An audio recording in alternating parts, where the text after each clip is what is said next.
क्षेत्र में काम किया। इसलिए आप उठा के देखेंगे स्वतंत्रता के बाद में हमारी हिंदी समझ पा रहे हैं क्या सभी लोग? के काम 9 वर्ष में हुए, इसलिए समाज के सभी वर्गों में, जिसमें गांव, गरीब, किसान और झुग्गी झोपड़ी का इंसान और महिलाओं का भी सम्मान, जिस तरीके से ये मोदी सरकार में बढ़ा है और अंतरराष्ट्रीय क्षितिज पर भारत का नाम हुआ।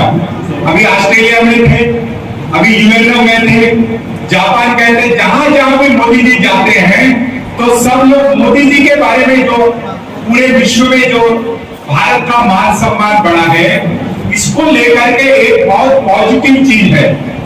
आप उठा करके देखो कि अभी बहुत से लोग बहुत पहले जो सपने देखते थे, वो सब सपने हम लोगों के जीवन में पूरे हो रहे हैं, हम लोगों के अपनी लाइफ में पूरे हो रहे हैं। जो लोग हम लोग जानते हैं, काशी विश्वनाथ कोई गया नहीं, काशी विश्वनाथ दर्शन करने वही के सामने मंदिर कर दिया।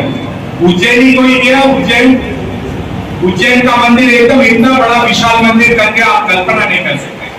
22 जनवरी को अयोध्या में श्री राम जी का मंदिर का आपका उद्घाटन है, शुभारंभ होगा 22 जनवरी को। मोदी जी ने समय दिया है, वो भी वहां पर रहेंगे। एक ऐसा भव्य श्री राम जी का मंदिर जो हमारी कल्पनाओं से परे हमारे लिए स्वप्न था। जिस तरीके से जम्मू कश्मीर का समस्या का समाधान हुआ, ट्रिपल तलाक का समस्या का समाधान हुआ, एक एक समस्याओं का जिस तरीके से समाधान हुआ है, हम अपने मोर्चों के माध्यम से, हम अपने ग्रुप में, हम छोटी छोटी बहुत बड़ा बड़ा सम्मेलन करने से कोई फायदा नहीं।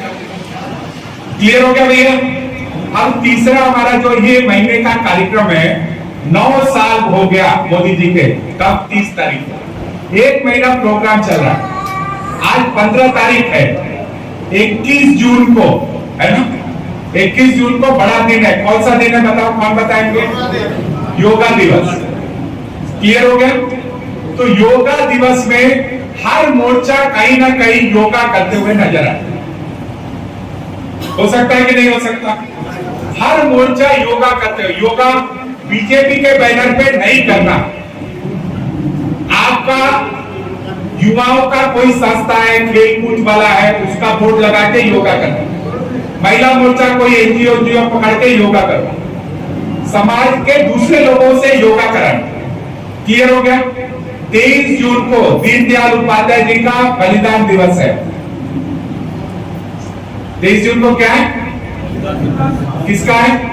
दीनदयाल उपाध्याय। तो हम समझ लो, इसका पक्का मतलब है कि तुम लोग बीजेपी में बिल्कुल पढ़ाई नहीं करते, है ना? मैं दीनदयाल जी बोलता, वो भी बोल रहा दीनदयाल जी। डॉक्टर श्यामा प्रसाद मुखर्जी का क्या है? हम दीनदयाल जी बोलते, आप भी दीनदयाल जी बोलते, इसका मतलब पढ़ाई नहीं किया है?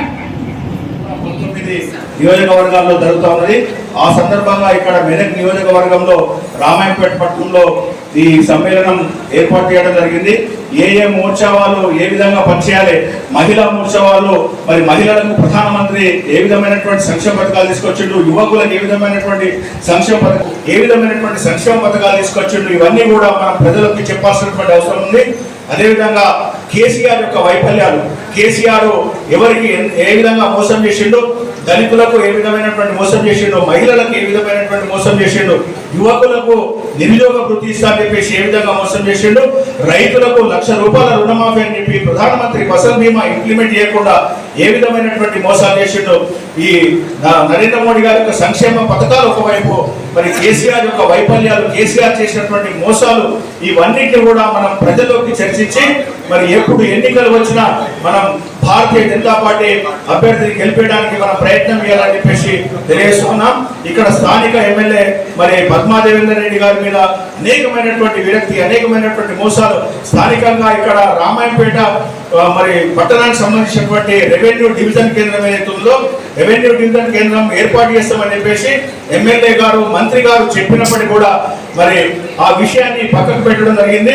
ఈ రెవెన్యూ డివిజన్ కేంద్రం గురించి భారతీయ జనతా పార్టీ పెద్దన్న పాత్ర పోషిస్తుంది। మరి గతంలో కూడా భారతీయ జనతా పార్టీ ముందుండి నడిపింది, ఇప్పుడు కూడా భారతీయ జనతా పార్టీ ముందుండి ఈ రెవెన్యూ డివిజన్ యొక్క ఉద్యమాన్ని తీసుకెళ్తా ఉన్నది।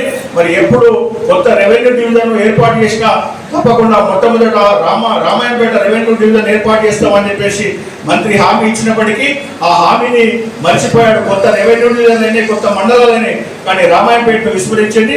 మరి రామాయంపేట మండల వాసిగా ఉన్నటువంటి ఈ పద్మా దేవేందర్ రెడ్డిని మరి మనం ఎక్కడికక్కడ అడ్డుకోవాలి. తప్పకుండా రెవెన్యూ డివిజన్ మరి ఏర్పడేదాకా కూడా భారతీయ జనతా పార్టీ పోరాడుతూనే ఉంటారని చెప్పేసి తెలియజేస్తూ ఉన్నాం.